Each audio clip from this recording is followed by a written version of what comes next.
بسم اللہ الرحمن الرحیم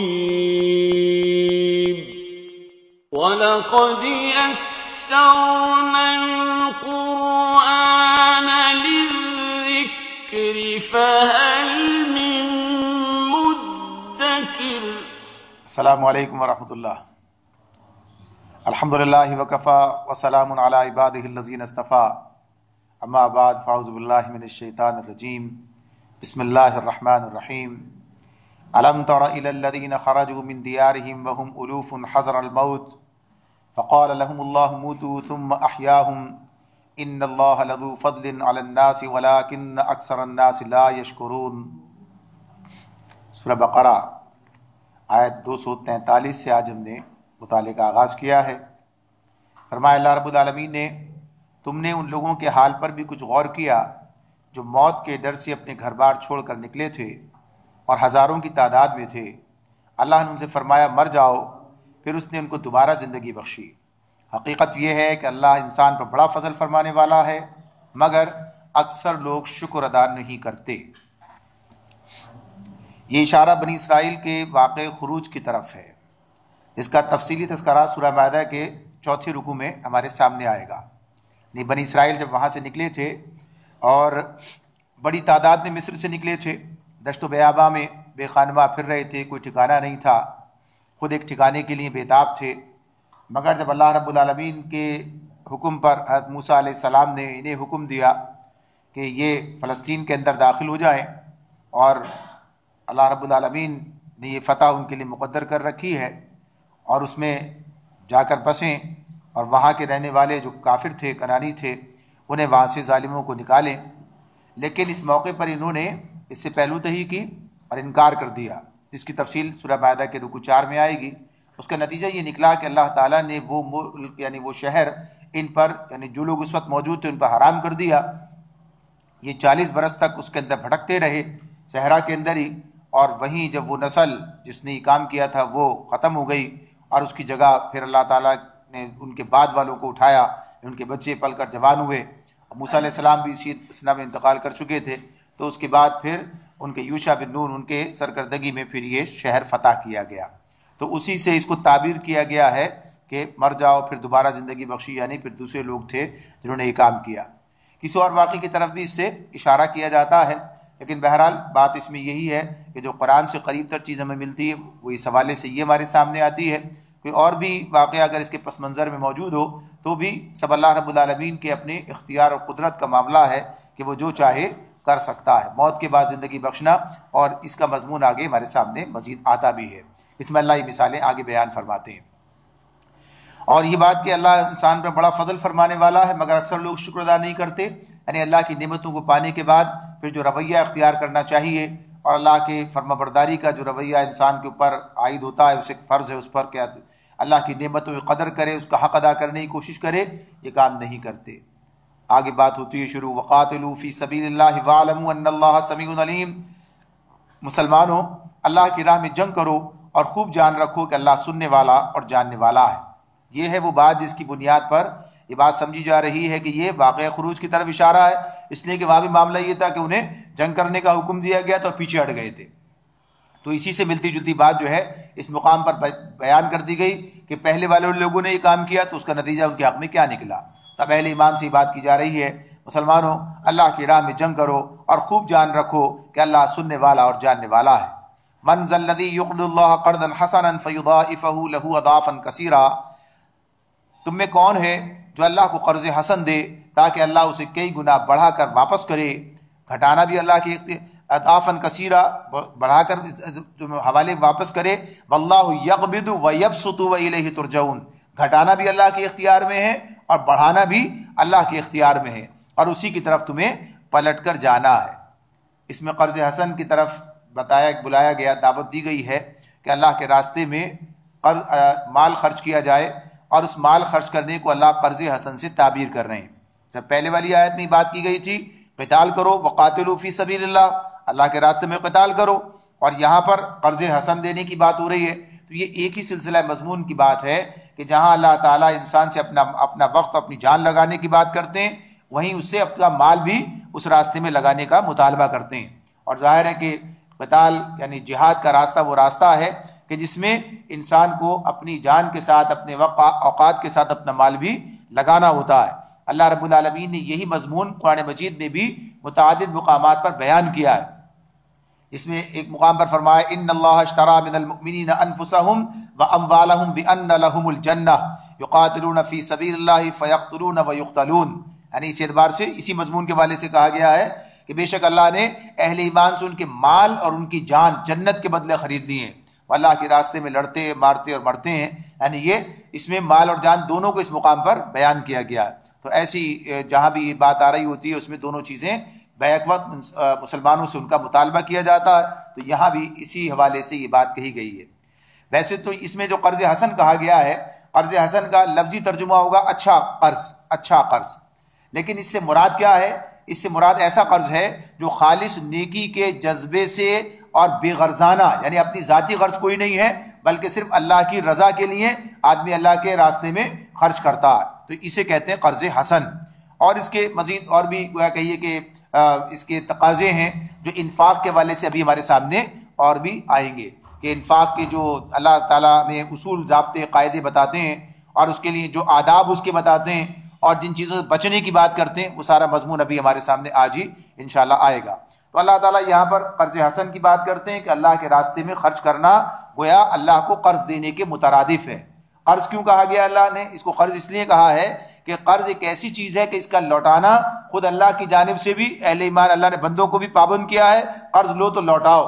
تو اللہ تعالیٰ خود بھی یہ بات جب کسی چیز کو قرض قرار دیں اس کا مطلب ہی یہ ہے کہ وہ واپس کی جائے گی، لوٹائی جائے گی، یعنی اس میں ایک یقینی بات جو ہے وہ بیان کی جا رہی ہے۔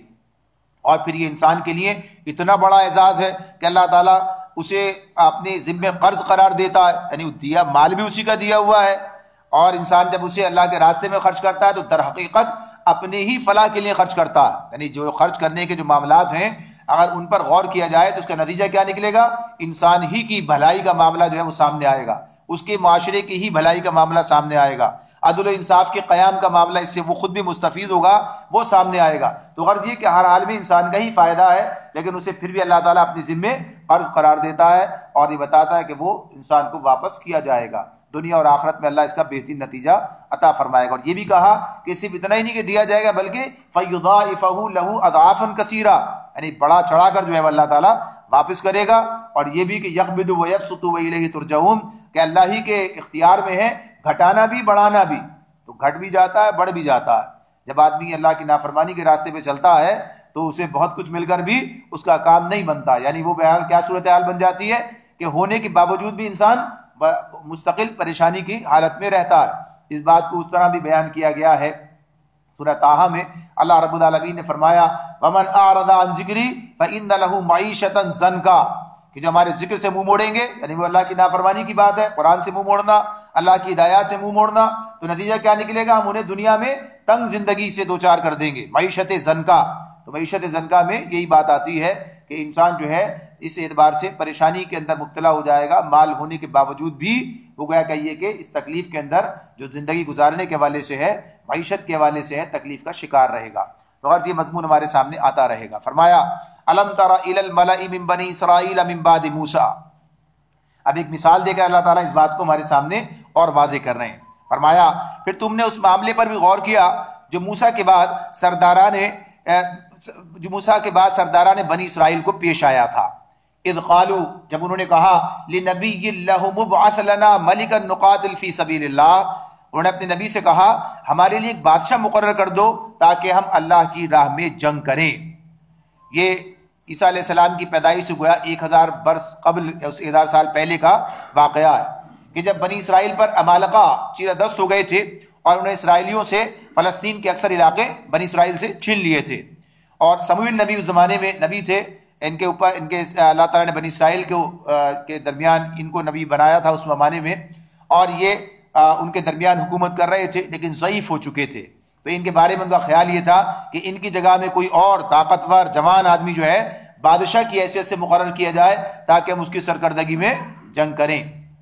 اس میں جو ان کی اپنی اسرائیلی روایات کے حوالے سے جو چیزیں سامنے آتی ہیں اس میں ان سے یہ بات واضح ہوتی ہے کہ ان کا یہ مطالبہ کوئی پسندیدہ مطالبہ نہیں سمجھا گیا تھا، اور یہ بتایا گیا تھا کہ بادشاہ جب آتے ہیں تو بادشاہ جو کام کرتے ہیں پھر اس میں خود ان کے لیے اپنے آپ کو گویا کہیے کہ پابندیوں کا شکار کرنا، تو یہ سب چیزیں تفصیل سے ان کی کتابوں میں ملتی ہیں۔ لیکن یہاں اس مقام پر چونکہ مقصد کچھ اور بیان کرنا ہے اس واقعے سے، کہ اس واقعے کے پیچھے جو بات بیان کی جا رہی ہے، جو پیغام دیا جا رہا ہے، تو اس پر ہی نظر رکھنے کی بات ہے، لہذا ان چیزوں سے صرف نظر اس مقام پر کیا اللہ نے۔ صرف اتنی بات بتائی کہ انہوں نے اپنے نبی سے اس بات کا مطالبہ کیا کہ ہمارے لیے ایک بادشاہ مقرر کرو تاکہ ہم اس کے ساتھ اس کی سرکردگی میں اللہ کے راستے کے اندر قتال کریں۔ کیا کہا ہے؟ نقاتل فی سبیل اللہ، اللہ کے راستے میں قتال کرنے کی بات ہو رہی ہے۔ قال هل عصیتم ان کتب علیکم القتال، ان کے رسول نے، نبی نے ان سے پوچھا کہیں ایسا تو نہیں ہوگا کہ تم کو لڑائی کا حکم دیا جائے، اللہ تقاتلو، اور پھر تم نہ لڑو؟ یعنی یہ بات کہ تمہارے مطالبے پر ہی یہ کام کر دیا جائے اور پھر جب لڑائی کا حکم آ جائے اس کے بعد تم اس سے پھر جاؤ، اللہ نقاتلو اللہ تقاتلو۔ تو انہوں نے جواب دیا، قالو کہنے لگے، وما لنا اللہ نقاتل فی سبیل اللہ وقد اخرجنا من دیارنا وابنائنا، بھلا یہ کیسے ہو سکتا ہے کہ ہم اللہ کے راستے میں نہ لڑیں جبکہ ہمیں اپنے گھروں سے نکال دیا گیا ہے اور ہمارے بال بچے ہم سے جدا کر دیے گئے ہیں۔ رسول نے ان سے اس بات کو واضح طور پر پہلے ہی مرحلے میں بیان کر دیا تھا، کہیں ایسا تو نہیں ہوگا، قال هل عصیتم ان کتب علیکم القتال الا تقاتلوا، کہ تمہیں لڑنے کے لیے کہا جائے اور تم نہ لڑو۔ اور جواب انہوں نے کیا دیا؟ ایسا کیسے ہو سکتا ہے؟ میں نے اس کے جواب میں کہا وما لنا، ہمارے لیے کیسے ہو سکتا ہے یہ بات کہ اللہ نقاتل فی سبیل اللہ، کہ ہم اللہ کے راستے میں نہ لڑیں جبکہ حالات کیا ہیں؟ وقد اخرجنا من دیارنا وابنائنا، ہمیں اپنے گھروں سے نکال دیا گیا ہے اور ہمارے بال بچے ہم سے جدا کر دیے گئے ہیں۔ ذرا سا تصور میں لائیے اس سے اور کیا چیز سامنے آ رہی ہے؟ یعنی اب تو قرآن تو اس زمانے میں اتر رہا ہے، یہ نازل ہو رہا ہے نبی کرم صلی اللہ علیہ وآلہ وسلم پر اور صحابہ کے درمیان بات ہو رہی ہے، یہ مکے سے نکل کر آنے کا بھی ایک منظر جو ہے گویا سامنے رکھ دیا گیا ہے۔ مکے سے نکال دیے گئے اور نکال دینے کے بعد کیا ہے؟ ایسے حالات میں بھی نکلے کہ بال بچے بھی چھوڑ کے آنے پڑے بعض لوگوں کو، یعنی مال بھی روک لیا، بال بچے بھی روک لیے۔ اس حوالے سے کئی واقعات جو ہیں وہ سامنے، تو یہاں بالکل وہی پس منظر جو ہے اسی طرح کا منظر سامنے آتا ہے کہ وہ کہتے ہیں کہ ہم کیوں نہیں لڑیں گے، مگر ہوا کیا؟ فلما کتب علیہم القتال تولوا الا قلیلا منہم، مگر جب ان کو جنگ کا حکم دیا گیا تو ایک قلیل تعداد کے سوا وہ سب پیٹ موڑ گئے۔ اللہ ان میں سے ایک ایک ظالم کو جانتا ہے، واللہ علیم بالظالمین۔ تو اس معاملے میں یہ بات بتائی گئی، دیکھو بنی اسرائیل کے یہ پہلے یہ معاملہ کر چکے ہیں، تو یہ بات بتائی جا رہی ہے۔ اچھا، سورہ نساء میں ایک مضمون ہمارے سامنے آتا ہے جہاں پر اللہ تعالیٰ یہ بات بیان کرتے ہیں، اس حوالے سے وہاں بھی اہل ایمان کو مخاطب کیا ہے خصوصیت سے، یعنی اسی امت کے حوالے سے بات ہو رہی ہے کہ اللہ نے پہلے تمہیں ہاتھ روکے رکھنے کا حکم دیا تھا، کفوا ایدیکم، یعنی ہاتھ روک، فلما کتب علیہم القتال اذا فریق منہم یخشون الناس کخشیۃ اللہ او اشد خشیہ وقالوا ربنا لما کتبت علینا القتال، یعنی یہ بات جو ہے وہاں بالکل اسی حوالے سے وہ ایک منظر یہ بھی سامنے آ جاتا ہے کہ وہاں پر جب اللہ تعالیٰ کی طرف سے قتال کا حکم آیا تو بعض لوگ ایسے بھی تھے کہ جو ڈرنے لگے، اور اللہ تعالیٰ نے فرمایا کہ انسانوں سے ایسا ڈرنے لگے جیسے اللہ سے ڈرنا چاہیے، بلکہ اس سے بھی زیادہ، اور کہنے لگے اللہ ہم پر یہ قتال کا حکم ابھی سے کیوں لکھ دیا، ابھی تھوڑی اور مہلت ملتی۔ یعنی یہ انسان کے حوالے سے جہاں ایمان کی کوئی کمزوری ہوتی ہے تو ایسی کیفیات کا معاملہ سامنے آ جاتا ہے، لیکن وہاں کیا تھا؟ اکثریت ایسی چلی گئی یا کچھ لوگوں کی بات ہے، چند لوگوں کی بات ہے جن کے ایمان کی کوئی کمزوری تھی اس کے اندر ہی بات آ گئی، ورنہ عمومی طور پر اہل ایمان جو تھے وہ اس کے لیے اپنے آپ کو انہوں نے تیار کیا، آمادہ رکھا، اور بدر کے موقع پر جو مناظر سامنے آئے وہ اس کے لیے بہترین شہادت ہمارے سامنے رکھتے ہیں کہ اہل ایمان نے اس وقت میں نبی کرم صلی اللہ علیہ وسلم کا کس طرح ساتھ دیا۔ سورہ انفال میں یہ بات ہمارے سامنے آئے گی انشاءاللہ۔ تو اللہ تعالیٰ فرماتے ہیں کہ انہوں نے بہرحال پیچھے ہٹ گئے، اکثریت ان کی، اور تھوڑے لوگ جو تھے الا قلیلا منہم، تھوڑے لوگ تھے جنہوں نے یعنی اس راستے پر ثابت قدمی دکھائی۔ آگے فرمایا وقال لهم نبیہم ان اللہ قد بعث لکم طالوت ملکا، ان کے نبی نے ان سے کہا کہ اللہ نے طالوت کو تمہارے لیے بادشاہ مقرر کیا ہے، جو مطالبہ کیا تھا بادشاہ بنا دیا جائے تو اللہ کی طرف سے مقرر کر دیا گیا، طالوت کو بادشاہ مقرر کیا ہے۔ قالوا انا یکون له الملک علینا ونحن احق بالملک منه ولم یؤت ساعة من المال، یہ سن کر وہ بولے ہم پر بادشاہ بننے کا وہ کیسے حقدار ہو گیا، اس کے مقابلے میں بادشاہی کے ہم زیادہ مستحق ہیں، وہ تو کوئی بڑا مالدار آدمی نہیں ہے۔ یعنی گویا ان کے نزدیک بادشاہ ہونے کے لیے کیا چیز یعنی کوالیفیکیشن کیا اس کی کیا یعنی خصوصیت کیا ہونی چاہیے, اس کی قابلیت کیا ہونی چاہیے, کوئی مالدار آدمی ہونا چاہیے, یعنی یہ دلیل دے رہے ہیں. تو اس موقع پر جو ہے نبی نے ان کے سامنے جو بات رکھی, اعلیٰ فرمایا ان اللہ اصطفاہ علیکم وزادہ بسطۃ فی العلم والجسم. نبی نے جواب دیا اللہ نے تمہارے مقابلے میں اسی کو منتخب کیا ہے اور اس کو دماغی اور جسمانی صلاحیتیں دونوں اہلیتیں فراوانی کے ساتھ عطا کی ہیں. یعنی یہ وہ بنیادی بات ہے صلاحیت کے اہلیت کے اعتبار سے, یعنی کہ مال کس کے پاس زیادہ, بلکہ دیکھنے کی بات یہ ہے کہ اس کام کو کرنے کی اہلیت کس کے پاس ہے. اور اہلیت کی دو قسمیں اللہ نے ہمارے سامنے واضح کی, فی العلم والجسم, یعنی علم بھی ہونا چاہیے اس کے لیے اور علم کو مقدم رکھا ہے, فی العلم والجسم, اور جسم کیا یعنی جسمانی صلاحیت بھی ہونی چاہیے. یہ بات اپنی جگہ ہے کہ ایک آدمی کسی کام کرنے کی جسمانی اہلیت بھی رکھتا ہو, اگر اس کے اندر وہ اہلیت نہیں ہے تو بہرحال وہ کام پوری طرح نہیں انجام پا سکے گا. تو اس معاملے میں یہ اہلیت بھی اپنی جگہ پر ہے, اس کی اہمیت ہے, اور اس کے ساتھ اس سے زیادہ اہمیت کس چیز کی ہے, علم کی اہمیت ہے. مال کی اہمیت اس درجے میں نہیں ہے, مال کا معاملہ تو سب کو مل کر کرنا ہے, لیکن علم کا معاملہ جو ہے اس شخص میں زیادہ ہونا چاہیے جو کہ قیادت کے منصب پر فائز ہو رہا ہے. تو یہ چیزیں اللہ رب العالمین کی طرف سے ہمیں گویا رہنمائی کے طور پر بھی بتا دی گئیں. پھر فرمایا آگے رسول نے مزید کیا کہا, واللہ یؤتی ملکہ من یشاء واللہ واسع علیم, اور اللہ کو اختیار ہے اپنا ملک جسے چاہے دے, اللہ بڑی وسعت رکھتا ہے اور اس سب کچھ اس کے علم میں ہے. یعنی قاعدہ اس نے یہ بتا دیا اور اختیار بھی اسی کا ہے, اپنے اختیار سے جو چاہے کرے. یعنی کسی کا اختیار تو ہے نہیں کہ کوئی اللہ کے اختیار پر اعتراض کرنے لگے اور یہ کہے اسے کیوں بنا دیا اور اسے کیوں نہیں بنایا. یعنی بنی اسرائیل کا معاملہ تو یہ بھی سامنے آتا ہے نا, ضمناً گویا یہ بات بھی سامنے آ گئی اس اعتبار سے بھی کہ انہیں اعتراض تھا یہ محمد صلی اللہ علیہ وسلم کو رسول کیوں بنا دیا, بنی اسماعیل میں سے بنی اسرائیل میں کیوں نہیں بنایا. اللہ کا معاملہ, اللہ کی اپنی حکمت ہے, اللہ تعالیٰ اپنا اختیار ہے, جسے چاہے کرے اور وہ جو بھی کچھ کرتا ہے درست کرتا ہے, اس کا معاملہ جو ہے بالکل صحیح ہوتا. تو یہاں پر یہ بات بیان کر دی اس حوالے سے.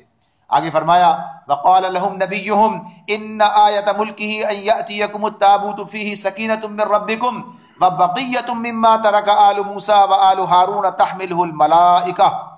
فرمایا اس کے ساتھ ان کے نبی نے ان کو یہ بھی بتایا کہ اللہ کی طرف سے اس کے بادشاہ مقرر ہونے کی علامت یہ ہے کہ اس کے عہد میں وہ صندوق تمہیں واپس مل جائے گا جس میں تمہارے رب کی طرف سے تمہارے لیے سکون قلب کا سامان ہے, جس میں آل موسیٰ اور آل ہارون کے چھوڑے ہوئے تبرکات ہیں اور جس کو اس وقت فرشتے سنبھالے ہوئے ہیں. یعنی یہ اس کے لیے ایک گویا اللہ تعالیٰ کی طرف سے نشانی بھی ساتھ ساتھ انہیں بتا دی گئی. ہونا تو یہ چاہیے تھا کہ رسول کی بات ہی کافی ہونی چاہیے, لیکن ظاہر جیسے لوگ تھے پھر اللہ نے اس کے لیے انہیں ایک علامت بھی ان کے لیے مقرر کر دی. یعنی یہ اللہ کی طرف سے مہربانی بھی تھی ایک, اور اس حوالے سے ان کے لیے ایک نشانی بھی تھی. مہربانی کس حوالے سے تھی کہ یہاں پر جو بات کہی گئی کہ تابوت فیہ سکینہ, وہ تابوت جس میں ان کے لیے سکینت یعنی اطمینان قلب, سکینت کیا ہے, سکون قلب, اطمینان قلب کا سامان ہے. یہ سامان کیا ہے, تو اس کے بارے میں یہ بات کہی جاتی ہے کہ اس ان کے پاس یعنی بنی اسرائیل اسے عہد کا صندوق کہتے تھے. یعنی ان کے کتابوں میں اس حوالے سے جو اس کے لیے لفظ ملتا ہے وہ عہد کا صندوق ہے, کہ عہد کا صندوق جو ہے وہ اس کو کہا کرتے تھے. اس کا معاملہ کیا تھا کہ اس کو انہوں نے اپنے لیے بڑا متبرک سمجھتے تھے اور لڑائیوں میں جنگوں میں اسے اپنے لشکر کے آگے رکھتے تھے. اس کے بارے میں جو کہا کہ اس کے اندر جو ہے تبرکات کی بات کہی گئی, تو تبرکات سے مراد کیا ہے, تو کہا جاتا ہے کہ اس میں پتھر کی وہ تختیاں بھی تھی جو کوہ طور پر طور سینا پر اللہ رب العالمین نے موسیٰ علیہ السلام کو عطا کی تھی.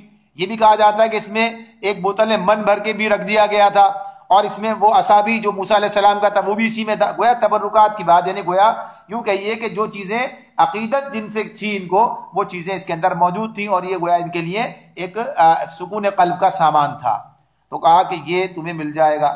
یہ ان کے ہاتھ سے ضائع ہو گیا تھا جب یہ اس سے پہلے فلسطین جو تھے ان سے لے کر مشرکین ان سے چھین کر لے گئے تھے, تو اللہ رب العالمین کی طرف سے وہ اہتمام کر دیا گیا کہ یہ ان کی طرف سے واپس ان لوگوں کی طرف پلٹا دیا گیا. اس کے بارے میں کہا یہ جاتا ہے کہ اللہ کا وہ انتظام یہ تھا کہ جب وہ یہاں سے لے گئے اور لے جا کر انہیں جس شہر میں بھی رکھا وہاں مختلف قسم کے وبائیں پھوٹ نکلیں اور پریشانیاں ان کو لاحق ہوئیں, اور انہوں نے سمجھا کہ یہ اس کی وجہ سے یہ سب کچھ مسئلہ ہمارے لیے درپیش ہے، تو انہوں نے یہ کام کیا کہ اسے بیل گاڑی پر لاد کے اور اسے چھوڑ دیا کہ اب یہ ہمارے پاس سے چلا جائے جہاں بھی جائے. تو یہ اس لیے کہا کہ اس وقت تحملہ الملائکہ کہ فرشتے اسے سنبھالے ہوئے ہیں، یعنی اب اس کو اس راستے پر یعنی طالوت تک پہنچا دینا، یہ انہوں نے اللہ کے انتظام کے تحت یہ کام کیا گیا. تو یہ اللہ کے اپنے معاملات ہیں، کس طریقے سے لوگوں کے لیے سکون قلب کا سامان بھی اللہ تعالیٰ فرماتے ہیں. ان فی ذلک لآیۃ لکم ان کنتم مؤمنین، اگر تم مومن ہو تو یہ تمہارے لیے ایک بہت بڑی نشانی ہے، یعنی اس صندوق کا تمہاری طرف واپس پلٹ آنا. اب ظاہر ہے اب کوئی راستہ نہیں تھا کہ اسے بادشاہ تسلیم نہ کیا جائے، تسلیم کر لیا. فرمایا فلما فصل طالوت بالجنود قال ان اللہ مبتلیکم بنہر فمن شرب منہ فلیس منی. پھر جب طالوت لشکر لے کر چلا تو اس نے کہا ایک دریا پر اللہ کی طرف سے تمہاری آزمائش ہونے والی ہے، جس کا پانی پیے گا وہ میرا ساتھی نہیں ہے. یعنی اب انہوں نے یہ بات جو ہے مقرر کی اور اس بنیاد پر کی کہ لوگوں کا حال پتہ چلے کون کس حال کے اندر ہے، یعنی جو ان کی اخلاقی حالت تھی وہ آیا تھی، سامنے تھی. ان پر کس پر بھروسہ کیا جا سکتا ہے، کون کون سا آدمی ہے جو پریشانی مصیبت تکلیف کے وقت میں ثابت قدمی دکھائے گا، کس کے اندر صبر اور ضبط موجود ہے. اس راستے کا تقاضا تو صبر و ضبط ہے، جس کے اندر صبر و ضبط نہیں ہوگا تو وہ تو عین موقع پر نقصان پہنچا دے گا. تو اس حوالے سے گویا ایک آزمائش کا یہ اہتمام کیا گیا. تو کہا کہ فمن شریب منہ فلیس منی، جو اس کا پانی پیے گا وہ میرا ساتھی نہیں ہے. ومن لم یطعمہ فانہ منی، اور اس کے ساتھ ساتھ کیا ہے، میرا ساتھی صرف وہ ہے جو اس سے پیاس نہ بجھائے. الا من اغترف غرفۃ بیدہ، ہاں ایک آدھ چلو کوئی پی لے تو پی لے، یعنی ایک آدھ چلو کی بات جو ہے گویا گنجائش بھی رکھ دی. فشربوا منہ الا قلیلا منہم، مگر ہوا کیا، وہی جو پہلے ہوا تھا کہ پھر گئے کی بات جو آئی تھی سامنے، مگر ایک گروہ قلیل کے سوا وہ سب اس دریا سے سیراب ہوئے، وہ ڈٹ کے پیا. فشربوا منہ الا قلیلا منہم، تھوڑے لوگوں کے سوا باقی نے پی لیا. فلما جاوزہ هو والذین آمنوا معه قالوا لا طاقت لنا اليوم بجالوت وجنودہ. پھر جب طالوت اور اس کے ساتھی مسلمان دریا پار کر کے آگے بڑھے تو انہوں نے طالوت سے کہہ دیا کہ آج ہم میں جالوت اور اس کے لشکروں کا مقابلہ کرنے کی طاقت نہیں ہے. اس میں مفسرین کہتے ہیں کہ یہ بات جن لوگوں نے کہی ہوگی وہ وہی لوگ ہوں گے کہ جو ڈٹ کر سیراب ہوئے تھے وہاں پر، یعنی پہلے ہی کمزوری دکھائی تھی تو اس کمزوری کا نتیجہ یہ بھی سامنے آتا ہے. اور ویسے بھی طبعی طور پر بھی گویا کہ یہ کہ اس صورتحال کا وہ شکار ہوئے، جس سے میں پانی پیا خوب اس طرح سے اور اب صورتحال یہ بن گئی ان کی. تو اللہ رب العالمین فرماتے ہیں قال الذین یظنون انہم ملاقو اللہ کم من فئۃ قلیلۃ غلبت فئۃ کثیرۃ باذن اللہ واللہ مع الصابرین. مگر ان کے مقابلے میں، یعنی ایک تو یہ لوگ تھے جنہوں نے کہہ دیا آج ہم نہیں لڑ سکتے، ہمارے بس کی بات نہیں ہے، لیکن اللہ تعالیٰ فرماتے ہیں قال الذین، کہا ان لوگوں نے، یظنون جو یہ سمجھتے تھے، انہم ملاق اللہ کہ ہمیں ایک دن اللہ سے ملنا ہے، یعنی جو اللہ کی ملاقات پر یقین بھی رکھتے تھے، عقیدہ آخرت سے سرشار تھے، اللہ کی محبت میں سرشار تھے، مرنے سے ڈرتے نہیں تھے، یعنی اللہ سے ملنا ہے کہ اس کے اندر ساری باتیں آ جائیں گی. انہم ملاق اللہ، یقین تھا ایک دن اللہ سے ملنا ہے، تو پھر ڈر کس بات کا ہے، خطرہ کہ، اور ساتھ ساتھ یہ بھی کہ جب ملنا ہے تو فرما برداری کی حالت میں ملنا ہے، پھر جو ہے اللہ کے راستے میں آگے بڑھ کر ملنا ہے. تو انہوں نے کیا جواب دیا، کیا کہا، یہ گویا کہیے کہ ایک ایسا قول بن کر سامنے آ جاتا ہے کہ جسے ہمیشہ کے لیے یاد رکھنا ہے.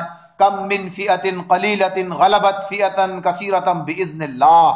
انہوں نے کہا کہ بارہا ایسا ہوا ہے کہ ایک قلیل گروہ اللہ کے اذن سے ایک بڑے گروہ پر غالب آ گیا ہے، اور اللہ صبر کرنے والوں کے ساتھ ہے، واللہ مع الصابرین.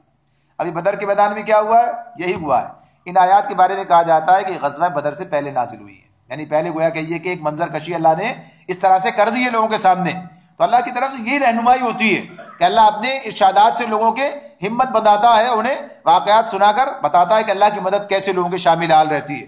تو یہاں پر تو یہ وہ مخلص اہل ایمان کا قول اس میں نقل کیا گیا، حالانکہ وہ قلیل تھے کثیر کے مقابلے میں. جب اللہ نے کہا نا تھوڑے لوگ تھے، اکثریت جو تھی پیچھے رہ گئی، اس نے جو ہے پہلے ہی مرحلے کے اندر ناکامی کا جو ہے اپنا سامنا کیا، اور اس طریقے سے انہوں نے جو ہے اس جو کہا گیا تھا ان سے آزمائش جو ان کی تھی اس میں وہ پورے نہیں اترے تھے. تو اب یہ تھوڑے لوگ جو تھے انہوں نے بہرحال اس آزمائش میں بھی اپنے آپ کو سچا ثابت کیا اور یہ لڑنے کے لیے تیار ہو گئے. اور نتیجہ کیا نکلا؟ اللہ رب العالمین نے فرمایا وَلَمَّا بَرَزُوا لِجَالُوتَ وَجُنُودِهِ قَالُوا رَبَّنَا أَفْرِغْ عَلَيْنَا صَبْرًا وَثَبِّتْ أَقْدَامَنَا وَانصُرْنَا عَلَى الْقَوْمِ الْكَافِرِينَ. اور جب وہ جالوت اور اس کے لشکروں کے مقابلے پر نکلے تو انہوں نے دعا کی کہ اے ہمارے رب ہم پر صبر کا فیضان کر، ہمارے قدم جما دے اور اس کافر گروہ پر ہمیں فتح نصیب کر. گھر بیٹھ کے دعا نہیں مانگی بلکہ مقابلے پر نکل کے دعا مانگی. یعنی گھر بیٹھنے سے کام نہیں چلتا. دعائیں تو ساتھ ہیں انسان کے، دعاؤں کے بغیر کام نہیں چلتا، لیکن دعائیں بلا عمل، دعائیں بلا جذبے کے اور دعائیں بلا کوشش کے، وہ بھی گویا کہ یہ کہ دعا کا مذاق ہے. آدمی کوشش کرے، اپنی ذمہ داری پوری کرے اور پھر اللہ سے دعا کرے کہ اللہ کی مدد سے اس کے کام بنتے ہیں. تو اس طرح انہوں نے جب مقابلے پر نکلے تو یہ دعا اس موقع پہ اللہ نے کہا نا کہ جب وَلَمَّا بَرَزُوا لِجَالُوتَ وَجُنُودِهِ، جب جالوت اس کے لشکروں کے مقابلے پر نکلے تب یہ دعا کی. اور پھر فرمایا نتیجہ کیا نکلا؟ فَهَزَمُوهُمْ بِإِذْنِ اللَّهِ. فَهَزَمُوهُمْ، یہ ہزیمت کس بنیاد پر ہوئی؟ بِإِذْنِ اللَّهِ، یعنی اللہ کے حکم سے، اللہ کے اذن سے انہوں نے کافروں کو مار بھگایا. وَقَتَلَ دَاوُودُ جَالُوتَ وَآتَاهُ اللَّهُ الْمُلْكَ وَالْحِكْمَةَ وَعَلَّمَهُ مِمَّا يَشَاءُ. اور داؤد نے جالوت کو قتل کر دیا اور اللہ نے اسے سلطنت اور حکمت سے نوازا اور جن جن چیزوں کا چاہا اسے علم عطا کیا. یہ داؤد علیہ السلام کا تذکرہ کہاں گیا بیچ میں؟ یعنی تو بات چل رہی تھی اس طرح، طالوت کی بات ہوئی تھی اور اس کے ساتھ ساتھ یہ معاملہ چلا تھا. طالوت کے بارے میں یہ بات سامنے آتی ہے کہ مفسرین کا عام جو رجحان ہے وہ یہی ہے کہ انہیں بادشاہ تو مقرر کیا گیا لیکن یہ نبی نہیں تھے، انہیں نبی نہیں بنایا گیا. صرف یہی بات ہے کہ انہیں اس طریقے سے منتخب کیا گیا اور پھر مسح کیا گیا اور یہ سب انہیں اس حیثیت سے اللہ تعالیٰ نے منتخب کیا کہ ان کے لیے جو ہے یہ وہ کہیے کہ بادشاہ کی حیثیت سے کام کریں. حالانکہ خلیفہ کی حیثیت جو ہے وہ اللہ کی طرف سے مقرر ہوتی ہے، لیکن گویا انہوں نے بات اسی طرح سے شروع کی تھی تو وہی الفاظ آگے بھی استعمال کیے گئے. اور داؤد علیہ السلام کا معاملہ یہ ہے کہ داؤد علیہ السلام ہی ہیں، یعنی کوئی اور داؤد نہیں ہے. تو ان کے بارے میں یہ بات سامنے آتی ہے کہ یہ اس وقت ایک کمسن نوجوان تھے. اتفاق سے طالوت کے لشکر میں عین اس وقت پہنچے جب فلسطینیوں کا فوج کا جو ایک بڑا ایسا طاقتور پہلوان جو جولیٹ کے نام سے اس کی بات آتی ہے، جالوت اسی کا نام ہے، تو اس کے وہ بنی اسرائیل کی فوج کو دعوت مبارزت دے رہا تھا، لڑنے کی دعوت دے آیا، کوئی آئے مقابلے پر. اچھا یہ طریقہ ان لوگوں کے درمیان رہا، عربوں کے اندر بھی یہ تھا. بدر کے میدان میں بھی ہم دیکھتے ہیں جب اس کا منظر کشی ہوتی ہے تو یہی ہوتی ہے سامنے کہ ایک نکل کر آتا ہے پھر اس کے مقابلے میں دعوت دیتا ہے کہ کوئی آئے مقابلے میں، اور پھر ایک کے مقابلے میں ایک جاتا ہے اور پھر اس کے اندر گویا کہ جو فاتح ہو جائے اس کی ہمت بنتی ہے اس کی فوج کی، ان لوگوں کی. تو اب یہاں بھی معاملہ اسی انداز کا گویا سامنے آیا ہے کہ جب وہ سامنے آیا اور بڑا طاقتور تھا اور جب اس نے دعوت دی لڑنے کی تو اسرائیلیوں میں سے کسی کی ہمت نہیں پڑ رہی تھی کہ جائے مقابلے پر، کسی کی ہمت نہیں پڑ رہی تھی. تو اب اس موقع پر داؤد علیہ السلام جو ہے یہ کہیں سے آ گئے تھے، موقع پر لشکر میں شامل نہیں تھے. انہوں نے یہ دیکھا تو یہ جرت کے ساتھ میدان میں اس کے مقابلے کے لیے پہنچ گئے اور اسے قتل کر دیا. اور یہ قتل کرنا تھا، یعنی جو کام ان کے لیے مشکل بنا ہوا تھا وہ کام کر دیا. تو نتیجہ کیا نکلا؟ اب یہ ان کے اندر ممتاز ہو گئے، اب ان کے اندر جو بنی اسرائیل ہوئے آنکھوں کا تارا بن گئے یہ اس حیثیت سے.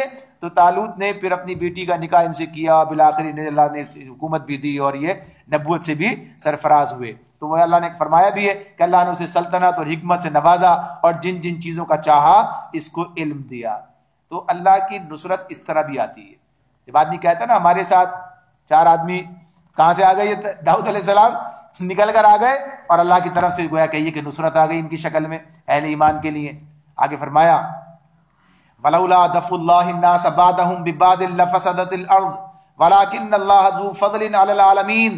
اگر اس طرح اللہ انسانوں کے ایک گروہ کو دوسرے گروہ کے ذریعے سے ہٹاتا نہ رہتا تو زمین کا نظام بگڑ جاتا. لیکن دنیا کے لوگوں پر اللہ کا بڑا فضل ہے.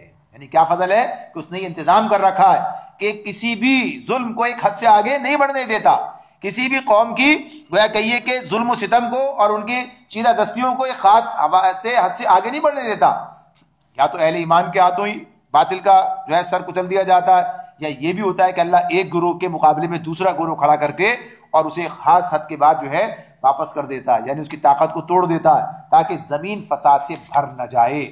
ورنہ اگر ایک ہی قوم کے پاس یہ سارا معاملہ رہتا تو پھر نتیجہ کیا نکلتا کہ پھر اللہ کی زمین جو ہے وہ ظلم سے بھر جاتی. تو اللہ یہ بات اس میں بیان فرما رہے ہیں اور آگے بھی یہ بات مزید اور حوالوں سے آئے گی. تلک آیات اللہ نتلوها علیک بالحق وانک لمن المرسلین. یہ اللہ کی آیات ہیں جو ہم ٹھیک ٹھیک تم کو سنا رہے ہیں اور تم یقیناً ان لوگوں میں سے ہو جو رسول بنا کر بھیجے گئے تھے. تلک الرسل فضلنا بعضهم علی بعض منهم من کلم اللہ ورفع بعضهم درجات وآتینا عیسی ابن مریم البینات وأیدناہ بروح القدس. اللہ تعالیٰ فرماتے ہیں یہ رسول جو ہماری طرف سے انسانوں کی ہدایت کے لیے مامور ہوئے ہم نے ان کو ایک دوسرے سے بڑھ چڑھ کر مرتبے دیے. یعنی رسولوں کو اللہ تعالیٰ فرماتے ہیں ایک دوسرے سے بڑھ چڑھ کر مرتبے عطا کیے. ان میں کوئی ایسا تھا جس سے اللہ خود ہم کلام ہوا, کسی کو اس نے دوسری حیثیتوں سے بلند درجے دیے, اور آخر میں عیسیٰ ابن مریم کو روشن نشانیاں عطا کی اور روح پاک سے اس کی مدد کی. یعنی یہ بات اللہ تعالیٰ رسولوں کے حوالے سے ہمیں بتاتے ہیں. اب یہ بات جو کہ فضلنا بعضهم علی بعض, اللہ نے بعض کو بعض پر مرتبے دیے اور کہا ایک دوسرے سے بڑھ چڑھ کر مرتبے دیے, تو یہ معاملہ تو اپنی جگہ پر ہے کہ اللہ تعالیٰ نے کسی کو کسی طرح نوازا, کسی کو کوئی نشانی دی, کسی کے ساتھ کوئی معاملہ کیا, لیکن یہ سارے کون تھے؟ اللہ کے نمائندے تھے, اللہ کے چنیدہ افراد تھے. یعنی ان سب کو کس نے منتخب کیا ہے؟ اللہ نے منتخب کیا. رسول اللہ کا منتخب کردہ ہوتا اور وہ گویا کہیے کہ اپنی کاوش سے نہیں بلکہ اللہ کی اپنے انتخاب سے, اللہ کے چنے جانے کی بنیاد پر وہ اس منصب پر فائز کیا جاتا. تو اللہ کا نمائندہ ہونے کی حیثیت سے سب کو تسلیم کرنا, سب کی عزت کرنا, سب کے ساتھ عقیدت رکھنا, سب کا احترام کرنا, ان کے حوالے سے چیزیں سامنے آ جائیں ان کی تصدیق کرنا, یہ سب اہل ایمان کی ذمہ داری ہے. تو اسی حوالے سے سورہ بقرہ کے آخر رکوع میں بات آ جائے گی لا نفرق بین احد من رسلہ, کہ ہم رسولوں کے درمیان تفریق نہیں کرتے. یعنی نہ تو اس حیثیت سے کہ کسی کو مانے اور کسی کو نہ مانے, اور نہ اس حیثیت سے کہ کسی کو گرائیں اور کسی کو اٹھائیں. جو مرتبے اللہ نے اس کو دیے وہ اللہ ہی کا اپنا کام ہے, اور ہمارے لیے گویا کہیے کہ سارے رسول قابل یعنی عزت اور احترام اور عقیدت ہیں. تو اس اعتبار سے یہ کام اللہ کا ہے کہ اس نے جو درجات انہیں عطا کیے ہیں.